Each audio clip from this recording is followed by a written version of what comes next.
Hello guys welcome to my mini blog. आज चाहिँ म यहाँ सुनवल नगरपालिका वडा नम्बर 6 तिलकानाको जङ्गलमा छु। हामी चाहिँ यहाँ दाउरा बस्न आएको तर दाउरा चाहिँ एउटा पनि छैन है। यता साथी छ। साथी म हो है यता यता ए या यस्तो झुडी छ है, यस्तोमा हिँड्नु पर्यो। बाटो केही देखेको छैन। कपडाको हालत हेर्नुहुन्छ भने यस्तो भिजिसक्यो कट्टु पुरै। टी सर्ट पनि भिजिसक्यो अलिअलि। यता चाहिँ लाहान तलको चाहिँ भिज्यो, माथि चाहिँ भिजेन। सिधै ओह्रालो। यो चाहिँ पहिला खोला थियो, अहिले चाहिँ यस्तो जङ्गल भएको छ। उहाँ पारी घर देखिरहेछ, उता पारिपट्टि चाहिँ घरहरू छ टन्नै। बिचमा खोला अनि यहाँ चौर जस्तो छ। यहाँ चाहिँ झन्टाउ सिङकुरा कराइराखेको छु, बनकुरा कराइराखेर गाई यहाँ मैले अन्डा देखेको थिएँ। अब त्यही अन्डा लिन जानु लाग्यो गाई हामी। अब यहाँ चाहिँ हामीले अस्ति नेकचोटि आउँदा बनकुखुराको अन्डा देखेको थियौँ। त्यो छ कि छैन त्यहाँ जान्छौँ, एकचोटि हेर्छौँ। भेट्यौँ भने हजुरहरूलाई पनि देखाउने छु। अनि हाम्रो भिडियोको इन्ड चाहिँ हुन्छ सिधै गएर खोलामा। मैले खोलामा गएर उहाँको भिडियो पनि बनाउँछु। साँझतिर कस्तो हुन्छ हेरौँ पहिला। बाट निक्लेको फोहोरहरू यो चाहिँ सर्वोत्तम सिमेन्ट फ्याक्ट्रीबाट निस्केको फोहोर पानी आएर यहाँ जम्मा हुन्छ। फोहोर पानी आएर यहाँ जम्मा हुन्छ। धान रोपाई सोपाईको लागि, यो सिँचाइको लागि एकदम ठिक छ यो ठाउँ।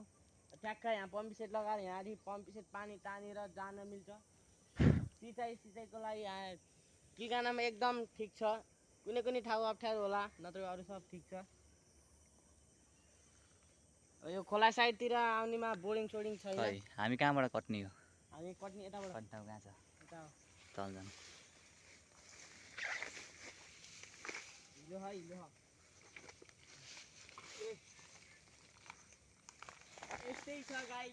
अब हामी कहिले कसो डुल्न हिँड्ने मान्छेहरूको हालत गरा भिडियो यस्तै छ। यहाँ हेर्न सकिन्छ यो सर्वोत्तमबाट खाएको फोहोरहरू यतै आएर यहाँ जम्मा हुन्छ। अब कट्ने त होला नि उता। खै यहाँबाट हाम फालौँ त कतिको छ दलदल। हैसा यहाँले अहिले लोटेर कोपियो भने हामफाल हामफाल हामफाल।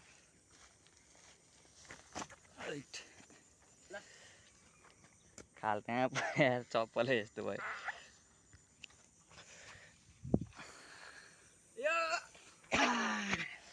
Safe landing.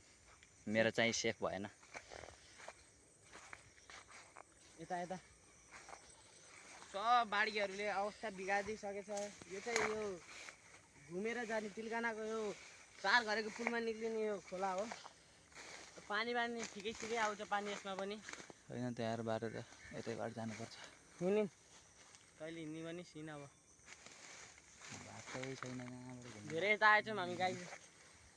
बहुत झ्याउ छ।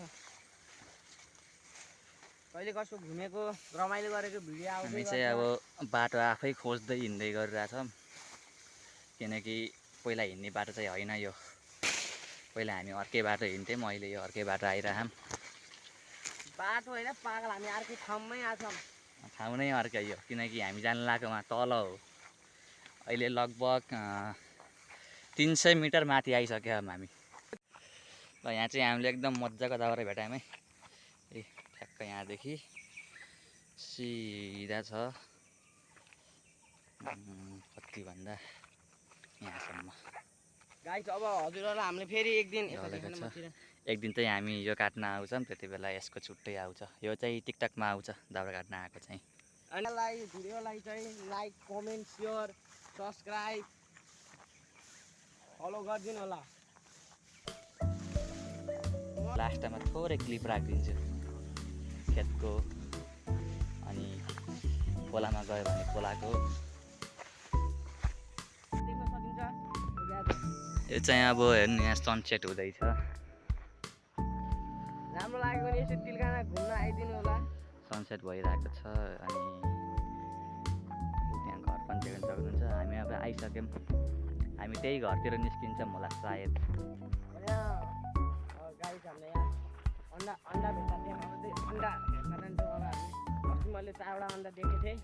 अस्ति टाढा अन्डा देखेको गरी माउ साइड उडेको अब त्यो अन्डा उडेछ कि उडेखेन भन्ने अब बल्ल थाहा हुन्छ अब यो अन्डा हेर्नु जाँदैछौँ हामी यो यहाँको तिनजनाको हिरो हामी चाहिँ अन्डा हेर्नु जाँदैछौँ गाई र लाइक कमेन्ट फलो सेयर सबै गरिदिनु होला हामी चाहिँ यसो आज यसो भिडियो गराइदिउँ भनेर हिँडेको भिडियो गराउनु पर्छ टिकटकमा आउँछ यो भिडियो मैले बनाएको चाहिँ टिकटकमा आउँछ उसले बनाएको चाहिँ यो उसले बनाएको चाहिँ के भन्छ भने युट्युब र टिकटक दुवैमा आउँछ बाटै जानु पऱ्यो गाइस तलदेखि बाटो रहन्छ यहाँ हेर्न सक्नुहुन्छ यो हाम्रो घर पछाडिको भ्यू हो यस्तो छ भ्यू गार्डन जस्तो छ गार्डन मतलब त्यो रफिका चौक जस्तै छ यस्तो ठाउँ दामी छ यता पारिपट्टि जङ्गल अनि यता चाहिँ म हामी चाहिँ यहाँ आछौँ कता यहाँ यस्तो ठाउँमा छ है यहाँ बाढी आएको थियो एक दिन यहाँ छैन जस्तो लागिरहेको है मैले यस्तै देखेको थिएँ यहाँ